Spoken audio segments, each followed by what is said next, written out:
જી નમસ્કાર, હું TR Jadav TR એજ્યુકેશનમાં ફરીથી એક નવા વિડીયોમાં તમારું સ્વાગત છે. મિત્રો, હમણાં જીએસઆરટીસી દ્વારા જે હેલ્પરની ભરતી જાહેર થઈ છે, આ હેલ્પરની ભરતીની તૈયારી માટે અમારી ચેનલમાં ફ્રી વિડીયો લેક્ચર સિરીઝ શરૂ કરવામાં આવી છે. અમારી ચેનલ સાથે તમે જોડાયેલા રહો. અમારી ચેનલમાં હેલ્પરના સિલેબસ પ્રમાણે તમામ વિડીયો લેક્ચર અપલોડ કરવામાં આવે છે, જેમાં ટેકનિકલ અને નોન ટેકનિકલ બંને પ્રકારના જે ડેલી બેઝ પર વિડીયો અપલોડ કરવામાં આવે છે. મિત્રો, આ વિડીયોમાં વાત કરીશું જીએસઆરટીસી હેલ્પર ભરતી 2025 હેલ્પર માટે ઉપયોગી એમસીક્યુ, મિકેનિક, ડીઝલ અને એમએમવીના મોસ્ટ આઈએમપી પ્રશ્નોની ચર્ચા કરીશું. તો ચાલો મિત્રો સ્ટાર્ટ કરીએ.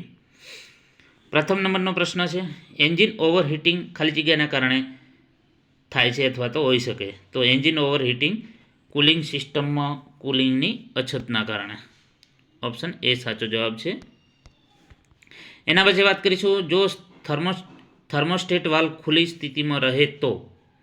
જો થર્મોસ્ટેટ વાલ્વ ખુલ્લી સ્થિતિમાં રહે તો એન્જિન ધીમે ધીમે વોર્મ અપ થશે. ઓપ્શન એ સાચો જવાબ છે.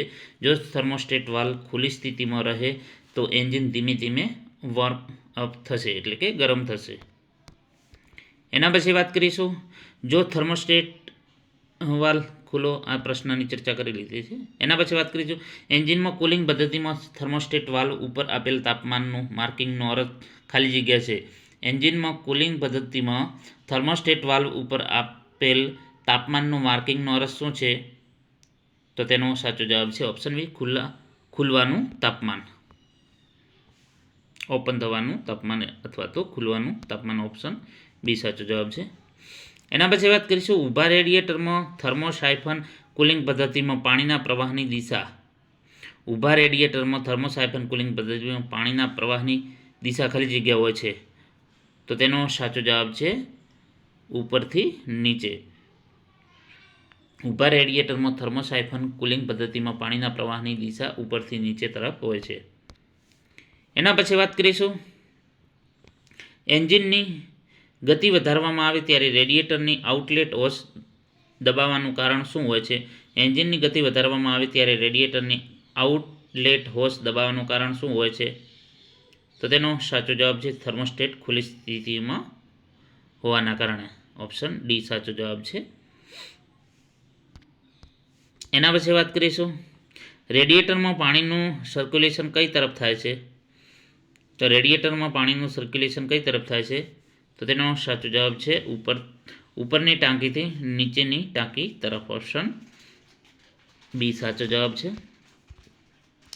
એના પછી વાત કરીશું, એક મલ્ટી સિલિન્ડર ડીઝલ એન્જિનની કુલિંગ સિસ્ટમમાં વાતાવરણની હવા દાખલ થવાનું લક્ષણ શું છે? એક મલ્ટી સિલિન્ડર ડીઝલ એન્જિનની કુલિંગ સિસ્ટમમાં વાતાવરણની હવા દાખલ થવાનું લક્ષણ શું છે? તો તેનો સાચો જવાબ છે કુલન્ટ સ્નિગ્ધ થઈ જાય. કુલન્ટ સ્નિગ્ધ થઈ જાય. એના પછી વાત કરીશું, એન્જિનમાં વોટર કુલિંગ પદ્ધતિ અલગ અલગ પ્રકારની હોય છે. વોટર પંપ આપવામાં આવેલ વોટર કુલિંગ સિસ્ટમના પ્રકારનું નામ જણાવો. તો એન્જિનમાં કુલિંગ પદ્ધતિ અલગ અલગ પ્રકારની હોય છે. તો વોટર પંપ આપવામાં આવેલ વોટર કુલિંગ સિસ્ટમના પ્રકારનું નામ જણાવો. તો તેનો સાચો જવાબ છે ફોર્સ સર્ક્યુલેશન સિસ્ટમ. એના પછી વાત કરીશું, થર્મોસાયફન કુલિંગ પદ્ધતિમાં પાણીનું પરિભ્રમણ ખાલી જગ્યા વડે થાય છે. તો થર્મોસાયફન કુલિંગ પદ્ધતિમાં જે પાણીનું પરિભ્રમણ ખાલી જગ્યા વડે થાય છે. બેલ્ટ વડે ચાલતા વોટર પંપ, હવાનું પરિભ્રમણ, પાણીની ઘનતાનો ફેરફાર, બેલ્ટ વડે ચાલતા ફેન. તો તેનો સાચો જવાબ છે ઓપ્શન સી, પાણીની ઘનતાના ફેરફારના આધારે. એના પછી વાત કરીશું, વાહનમાં મોટે ભાગે તાપમાન દર્શાવતો ભાગ આપવામાં આવે છે, જે ખાલી જગ્યાનું તાપમાન દર્શાવે છે. તો તેનો સાચો જવાબ છે જેકેટ કુલિંગ વોટરનું તાપમાન દર્શાવે છે. એના પછી વાત કરીશું, કુલિંગ પદ્ધતિમાં એક્ઝોસ્ટ ગેસ લીકેજ ખાલી જગ્યા ખામીવાળાના લીધે થાય છે. કુલિંગ પદ્ધતિમાં એક્ઝોસ્ટ ગેસ લીકેજ ખાલી જગ્યા ખામીવાળાના લીધે થાય છે. Radiator, water pump, cylinder head gasket, manifold. તો તેનો સાચો જવાબ છે સિલિન્ડર હેડ ગાસ્કેટ. સહી સાચો જવાબ છે. એના પછી વાત કરીશું, રેડિયેટરની ટ્યુબો સામાન્ય રીતે ખાલી જગ્યાની બનેલી હોય છે. તો રેડિયેટરની ટ્યુબો છે સામાન્ય રીતે પિત્તળની બનેલી હોય છે. રબર નહીં આવે, સ્ટીલ નહીં આવે, કાસ્ટ આયર્ન નહીં આવે. એના પછી વાત કરીશું, એન્જિનમાં રેડિયેટર ખાલી જગ્યા માટે આપવામાં આવે છે? એન્જિનમાં રેડિએટર ખાલી જગ્યા માટે આપવામાં આવે છે. તો તેનો સાચો જવાબ છે ઓપ્શન બી, પરિભ્રમણ કરતાં ગરમ પાણીને ઠંડુ કરવા માટે રેડિએટરનો ઉપયોગ થાય છે. પાણીનું યોગ્ય પરિભ્રમણ કરવા એ નહીં આવે, એન્જિનને સાફ કરવા નહીં આવે, ઉપરનું બધું નહીં આવે. તો સાચો જવાબ છે ઓપ્શન બી. એના પછી વાત કરીશું, એન્જિન કુલિંગ પદ્ધતિમાં વોટર પંપમાં બાયપાસ વાલ્વ આપવાનો હેતુ શું છે? તો એન્જિન કુલિંગ પદ્ધતિમાં વોટર પંપ જે છે એનો બાયપાસ આપવાનું કારણ, તો તેનો સાચો જવાબ છે ઓપ્શન સી. જ્યારે થર્મોસ્ટેટ બંધ હોય ત્યારે કુલરનો ફ્લો એન્જિનમાં ચાલુ રાખવા માટે. ઓપ્શન સી સાચો જવાબ છે. એના પછી વાત કરીશું, કુલિંગ પદ્ધતિમાં નીચેનો કયો ભાગ હોતો નથી? તો કુલિંગ પદ્ધતિમાં નીચેનો કયો ભાગ હોતો નથી? તો તેનો સાચો જવાબ છે ડી, એર કોમ્પ્રેસર હોતું નથી. રેડિએટર હોય છે, પ્રેશર કેપ હોય છે, વોટર પંપ હોય છે. એના પછી વાત કરીશું, કુલિંગ સિસ્ટમમાં પંપમાં પાણીનું પરિભ્રમણ કરવા માટે એક કયો ભાગ નીચે બતાવેલમાંથી છે? Fan, impeller, body, pulley.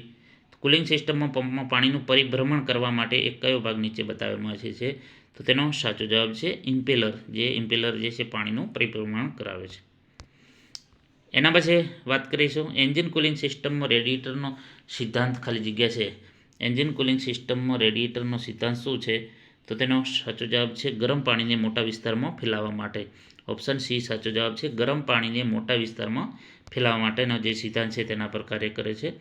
Engine cooling સિસ્ટમમાં એન્જિન બ્લોકમાં વોટર પંપ પાણીને ખાલી જગ્યા દ્વારા મોકલે છે. એન્જિન કુલિંગ સિસ્ટમમાં એન્જિન બ્લોકમાં વોટર પંપ પાણીને ખાલી જગ્યા દ્વારા મોકલે છે. તો તેનો સાચો જવાબ છે ઓપ્શન એ, સેન્ટ્રીફ્યુગલ ફોર્સ દ્વારા.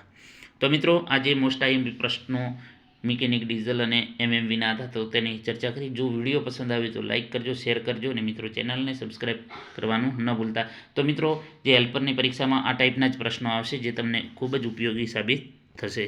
Thank you for watching this video.